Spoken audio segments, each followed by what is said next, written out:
Welcome to the 182nd episode of the Reading and Writing Podcast. I'm your host, Jeff Rutherford.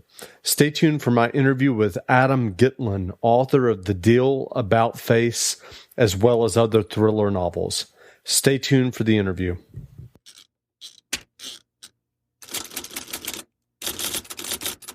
Welcome back to the Reading and Writing Podcast. My guest today is Adam Gittlin, author of the new thriller novel, The Deal, About Face.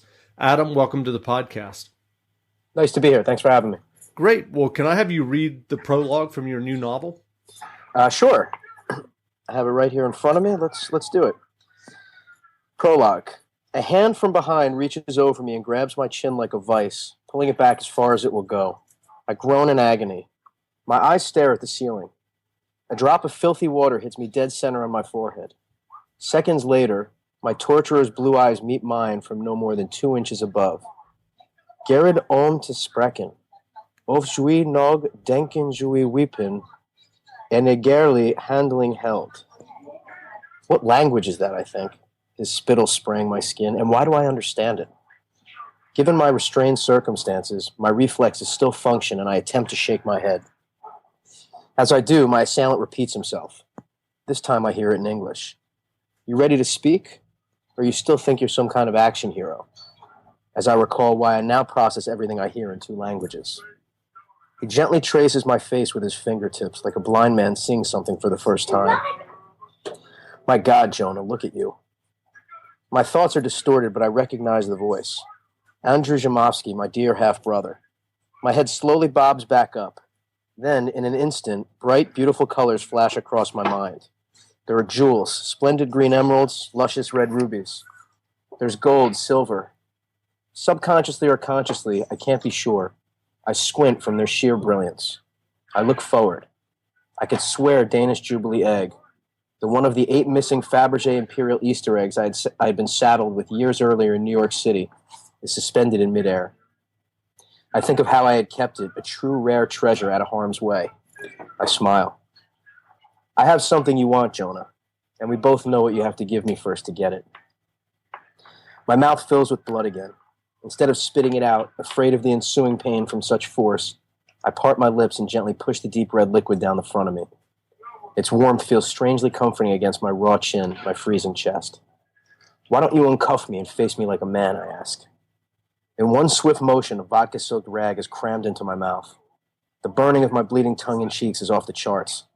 A clear plastic bag is pulled over my head. Trying to move is of no use. I simply can't. My heart is racing so fast I think it might explode. The unmistakable scratching sound of duct tape pulling away from its roll fills the room, though I can barely hear it. The plastic is thick. The noise seems distant. The tape is being wrapped around my neck, securing the bag to my skin. Moments later, breathing my own warm, recycled breath slowly through my nose, the bag starts crumpling in and out. It won't be long until I'm dead. He's bluffing. He's got to be. Great. Well, if someone listening hasn't heard about The Deal, About Face yet, how would you describe the novel? The novel is, like the last one, it's a financial thriller based on the commercial real estate world of New York City, kind of using the commercial real estate world as a backdrop, which I haven't really ever seen before. And I know that you have a background in commercial real estate, as well as you just mentioned this novel and the previous novel, The Deal. When you were working, were you thinking about the aspects of the commercial real estate that would work for thriller novels? You know, it really wasn't. It wasn't like that. I hadn't thought about it until I worked after business school when I graduated with my MBA from Syracuse University. I worked for 6 years as a commercial broker in New York City, obviously, and on a pretty intense team in this world. And it wasn't really towards the end of that experience when the first book I had written was a psychological thriller, and I just didn't. As much as I love to read those books, I didn't really love writing that kind of a book.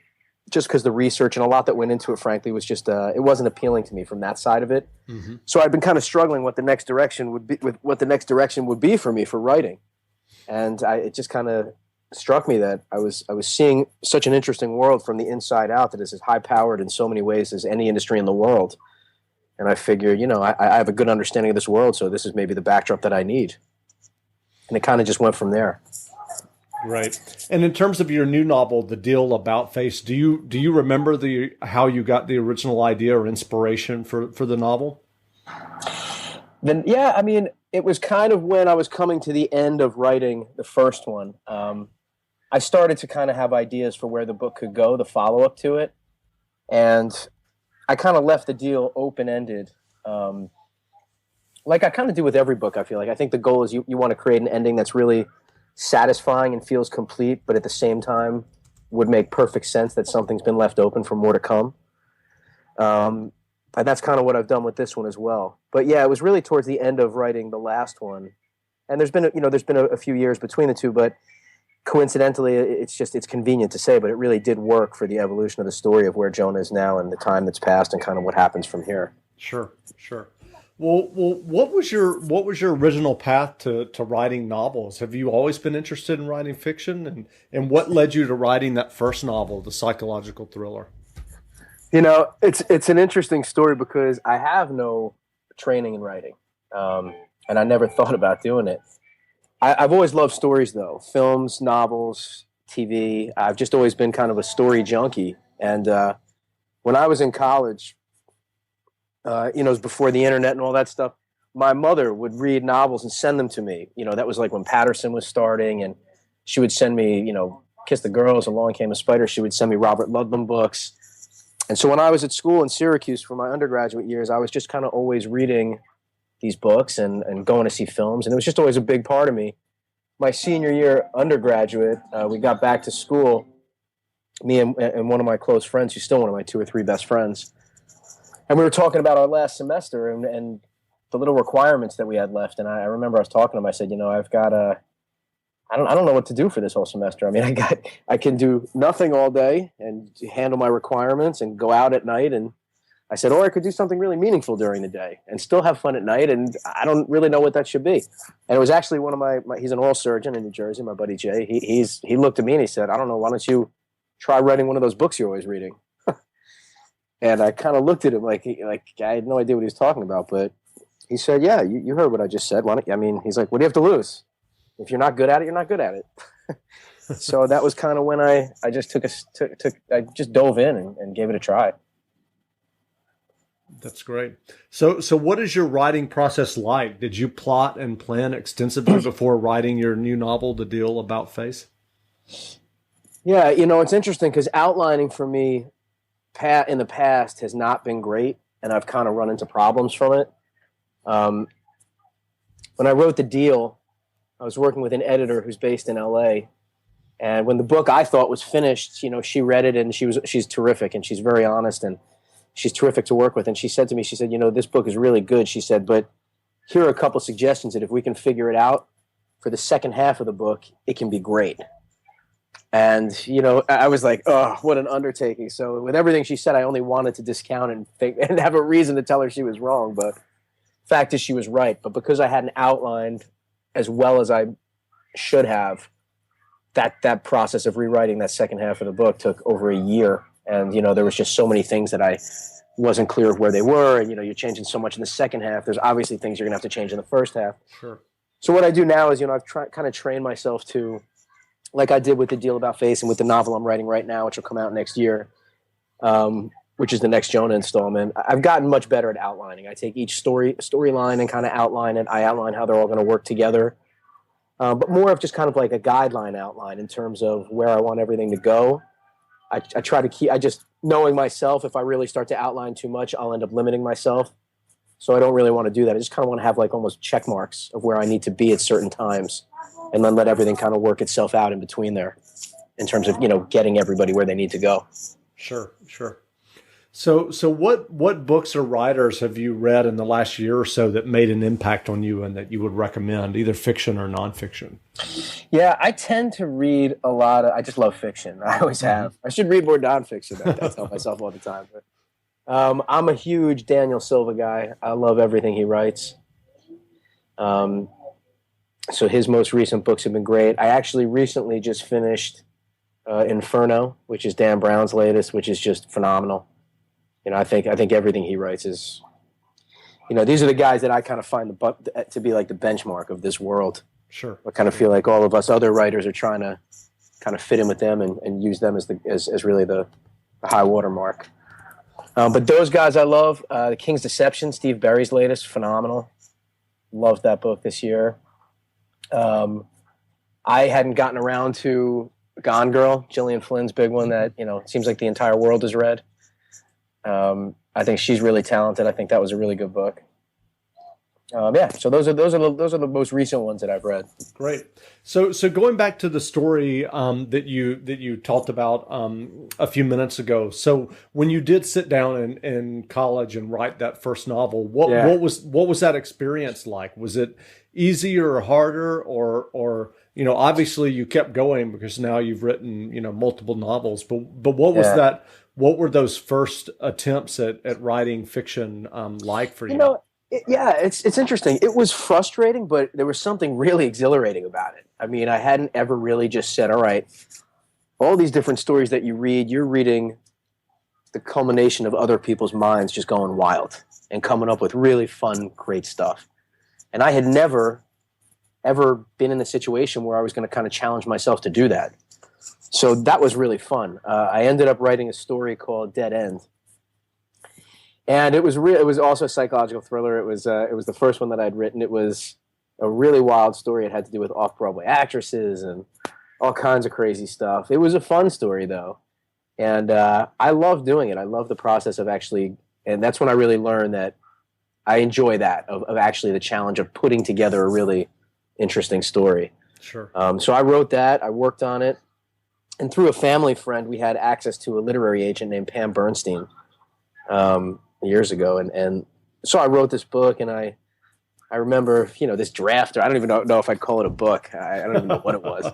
But I sent it off to her, and I'll never forget, she gave me a phone call. I think, I'm trying to remember where it was. I think I worked on it that summer after undergraduate, and I forget exactly the timing, but I remember getting a call from her after she read my manuscript, and she said, I got to tell you, she said, you are not a good writer. She said, but I was like, oh. And she said, but I got to tell you also, she's like, you're a really good storyteller, and that's the part that you can't teach. She said, we can teach you how to write, but you can't teach someone how to tell a story. So that was certainly encouraging, and she said that she would work on it with me. So we spent some time that summer, and I think we were still working on it. My first year in business school, I think maybe we were still working on it. And I remember when I was all finished and I was all excited, I was like, wow, here I am. I think I'm young for this world. I'm going to go sell this thing. I don't know what was going to happen, but we got on the phone. I said to her, all right, great. She's like, yeah, you're done. I said, awesome. What are we doing now? And she was like, seriously? She was like, put it in a drawer and go write a book. I was like, come on, you're serious? And she was like, that was your master's in writing. She's like, this book is not good enough to get published. So I was like, wow, okay. But I loved her honesty. I loved that she had taken the time to work with me, and those little lessons that she gave me, those were the lessons that told me, because here I was looking at a piece of material that I had put so much of myself into and worked really hard on. And the reality of it is that it wasn't good enough to get published. And I think that's a critical moment where you decide, all right, is this just too much work for me, or will I accept that challenge and rise up and say, okay, you know something? If that's not good enough, well, then let's dig down deep and start again, and let's see what can be good enough. So I think that was the critical time for me in terms of seeing if I was really going to try and take this seriously or not. Sure. Yeah. Given your success to date, what advice would you have for aspiring writers who may be listening that want to publish their own novels or have their novels published? Yeah, I think you got to. It's really just kind of a commitment issue. I've tell people this all the time. I look at things that other people do, and I'm always fascinated by the things they can do that I just wouldn't imagine I can. But I think with writing, I think everybody, whether it's autobiographical, fictional, thriller, nonfiction, whatever it is, I think people have stories to tell. I think it's kind of a daunting task, though, and it can be a little bit solitary at times. I think it's really just a commitment thing, that if people want to write, my advice is always just don't overthink it. Sit down and just kind of start to do it and see where it goes. See what you like about it, see what's strong about it, see where, you're always going to be your hardest critic, but I think it's important to be your most honest critic and really look at the things as you start and take note of the things you find more difficult about writing the things that you find easy, and start to kind of figure it all out together. But I think it's just a matter of sitting down and trying it like anything else, and giving yourself some time to really try it, really stay committed to it and see where it goes. Great. And so can you talk a little bit about the book that you're working on now, the third book in the Deal trilogy? Yeah, I don't want to give obviously too much away as we've got, just a couple weeks before this one comes out. But yeah, I think what we'll see is kind of like where the first one ended. The second one ends the same way. I think it's a very satisfying, complete feeling ending, but we certainly get it that there are some choices to be made, and there's still the next chapter to come, and so that's what I'm working on. But yeah, it's very much in the vein of Jonah and what this has all been, and a lot of the same characters. I shouldn't say a lot, but a bunch of the usual suspects, his partners and such.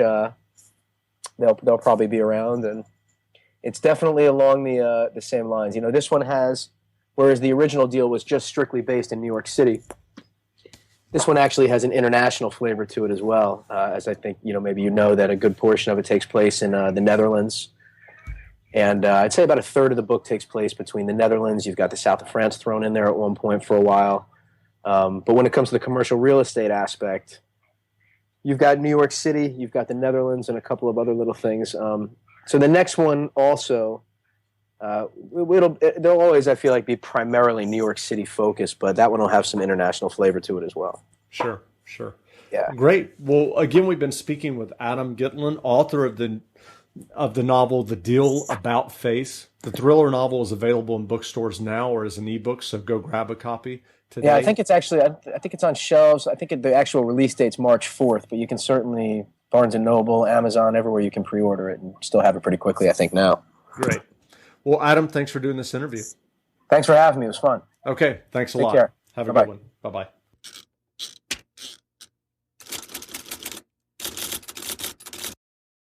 Tis the season for those irresistible ginger thins, cozy blankets for cuddling by the fire, and making home warm and welcoming.